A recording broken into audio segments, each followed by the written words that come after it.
नमस्कार मित्रांनो, आज आपण या व्हिडिओमध्ये झेरॉक्स मशीन व शिलाई मशीन योजनेबद्दल माहिती, या योजनेअंतर्गत अर्ज कोठे करावा, या योजनेसाठी लागणारी पात्रता काय आहे, त्याचसोबत या योजनेअंतर्गत लागणारे आवश्यक कागदपत्रे कोणती, अशा प्रश्नांबाबत आपण या व्हिडिओमध्ये पाहणार आहोत।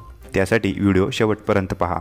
मित्रांनो, झेरॉक्स मशीन अनुदान योजना समाज कल्याण विभाग अंतर्गत झेरॉक्स मशीन व शिलाई मशीन 100% अनुदानावर अर्ज सुरू झाले आहेत।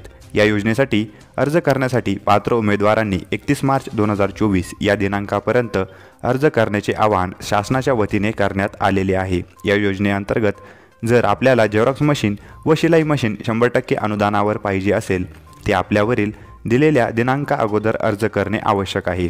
या योजनेचा मुख्य उद्देश असा आहे की देशात वाढत चाललेल्या बेरोजगारांची संख्या कमी करून त्यांना उद्योग व्यवसाय करण्यासाठी प्रोत्साहित करणे असा आहे।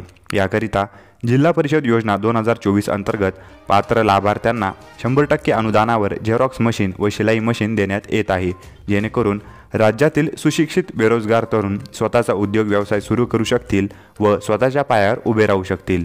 झेरॉक्स मशीन व शिलाई मशीनकरिता लागणारे आवश्यक कागदपत्रे: Aadhaar card, PAN card, ration card, जातीचा दाखला, अपंग असल्याचा दाखला, शाळा सोडल्याचा दाखला, ग्रामसभेचा ठराव, रहिवासी दाखला वरील सर्व कागदपत्रे आवश्यक आहेत। झेरॉक्स मशीन व शिलाई मशीनकरिता लागणारी पात्रता: अर्जदार हा महाराष्ट्रातील रहिवासी असणे आवश्यक आहे। महाराष्ट्राच्या बाहेरील नागरिकांना या योजनेचा लाभ घेता येणार नाही।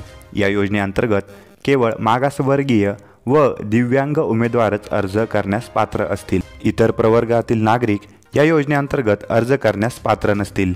ही योजना समाज कल्याण विभागाअंतर्गत सुरू करण्यात आलेली आहे। झेरॉक्स मशीन व शिलाई मशीन योजना अर्ज कुठे करावा?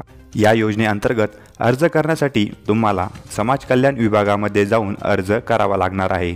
अर्ज करताना वरील सर्व कागदपत्रे सोबत असणे आवश्यक आहे।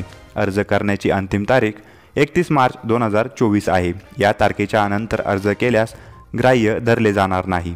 हा व्हिडिओ तुम्हाला कसा वाटला ते कॉमेंट करून नक्की कळवा आणि गरजूंपर्यंत हा व्हिडिओ पोहोचवा। धन्यवाद।